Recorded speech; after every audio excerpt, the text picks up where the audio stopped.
Olha, não tem mais futebol para a gente ficar emocionado, pelo menos não na Copa do Mundo. Mas ainda bem que a política brasileira, ela é capaz de nos dar emoção todo santo dia, até no fim de semana. Então, ainda bem que ainda temos a política e ainda bem que ainda temos Reinaldo Azevedo aqui no canal do Metrópolis no YouTube. Para ficar recebendo tudo que ele publica, já sabe, tem que se inscrever no canal. E aí a pergunta que fica do dia, né, Reinaldo Azevedo? Como estás se sentindo, você, torcedor de futebol corintiano, diante dessa derrota brasileira de 2-1 para a Noruega?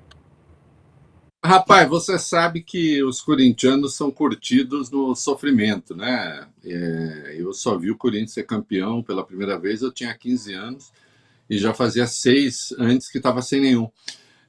Não foi tanto tempo, foi na verdade menos do que esse tempo que a seleção está sem título.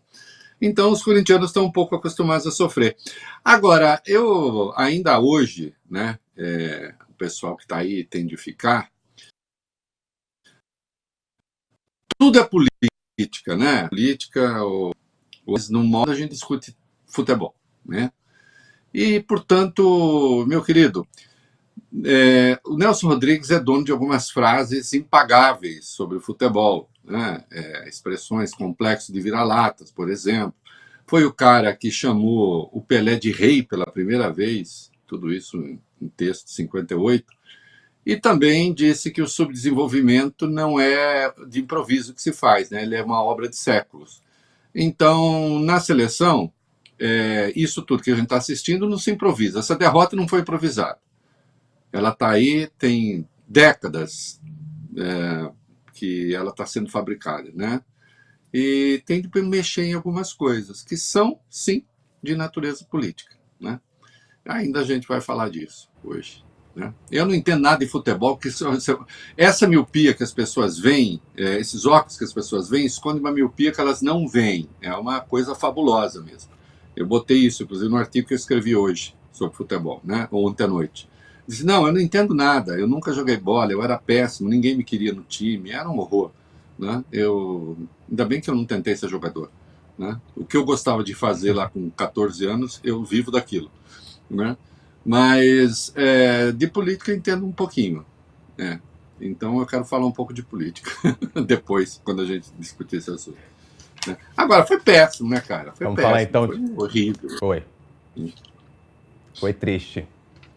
Mas enfim, vamos aí. Temos ainda os jogos interessantes para assistir, então talvez aí pelo menos a gente se anime com outras seleções. Ó, exato. Eu já começar falando o seguinte. O jogo mais excitante que eu vi nessa Copa, o jogo mais excitante que eu vi nessa Copa foi Jordânia e Argélia. Foi um jogo maravilhoso. Olha, Reinaldo, depois de ter participado aí de uma maratona de inaugurações das obras do governo nos últimos dias, o presidente Lula ele deve usar agora essa semana para cuidar de questões relacionadas ao lançamento da candidatura dele à reeleição. Esse ato está previsto para acontecer no dia 2 de agosto, durante a convenção do PT. E depois dessa data, ele começa oficialmente a campanha na rua. Segundo o jornal Globo, os aliados do presidente afirmam que até a realização do ato, a previsão é de que Lula se dedique à noite e nos fins de semana a atividades em locais fechados, como encontros setoriais. Antes, o evento estava marcado para acontecer em 1º de agosto, aqui em Brasília, mas Lula pediu para mudar tanto a data quanto o local. A reportagem afirma que o presidente avaliou que era importante realizar o ato no estado que é berço político do PT e vai ser decisivo para o resultado das eleições. O entorno do presidente entende que há uma necessidade de, pelo menos, repetir o desempenho de 2022 entre os paulistas. No segundo turno, o Lula teve 44,76% dos votos válidos lá no estado, contra 55,24% de Jair Bolsonaro. E na sexta-feira, o presidente concluiu a fase de inaugurações do governo com uma cerimônia lá no Palácio do Planalto para acompanhar entregas simultâneas nas áreas de educação, saúde e habitação em diferentes estados aqui do Brasil. A legislação eleitoral ela proíbe, nos 3 meses que antecedem o primeiro turno, a participação de candidatos em inaugurações de obras públicas e restringe a realização de atos que possam aí ser interpretados como promoção institucional dos agentes públicos nessa disputa eleitoral.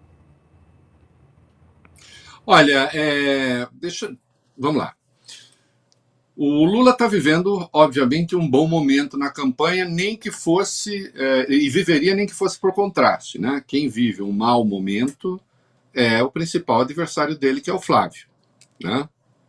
é muito impressionante a sequência de besteiras que se estão fazendo ali, se está fazendo na campanha do Flávio.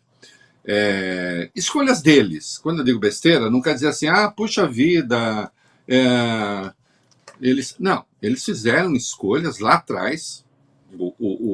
O Figueiredo não é um assessor do Flávio por escolha sua, Rafael. Eu até, se fosse eu escolher, eu escolheria ele mesmo, né? Porque eu acho que ele faz um trabalho excepcional para quem torce pela derrota do Flávio, como eu torço. Acho o Paulo Figueiredo impecável nisso, né? Acho que ele deveria, inclusive, receber um salário do PT, né? Brincadeirinho, né? Agora, o Lula, de qualquer modo, vivendo um bom momento, tem de cuidar, sim. O jogo não está ganho, né? Se algum petista achar que está tudo resolvido, está pensando besteira, né? Falta muito tempo para a eleição ainda, né? Muita coisa pode acontecer. Então, é preciso pensar. São Paulo é uma coisa complicada, porque São Paulo vive um outro momento, né? Em relação a 2022. Né? São Paulo era governado pelo PSDB na prática. Hoje tem o Tarcísio, que tem um controle do Estado muito maior, tem uma presença no Estado muito maior. O antipetismo do interior de São Paulo até se exacerbou. Né?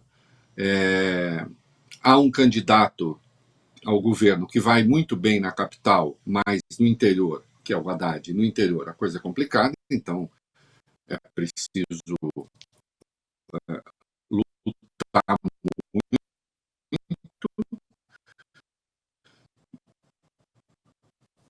A possibilidade de o Lula ter um desempenho menor em São Paulo do que nenhuma, ter um desempenho em São Paulo menor do que ele já teve, é grande. Então, a luta em São Paulo é uma luta importante. Ela vai ser fundamental para o triunfo do Lula. Hoje, o presidente tem ali uma diferença, a depender das pesquisas, que vai ali de 3 a 6, 7, 8 pontos. Né? Eu não acho que vai ser assim, eu acho que vai ser mais apertado. E, portanto, São Paulo é um estado central nessa disputa. E é claro que eles vão ter que cuidar disso.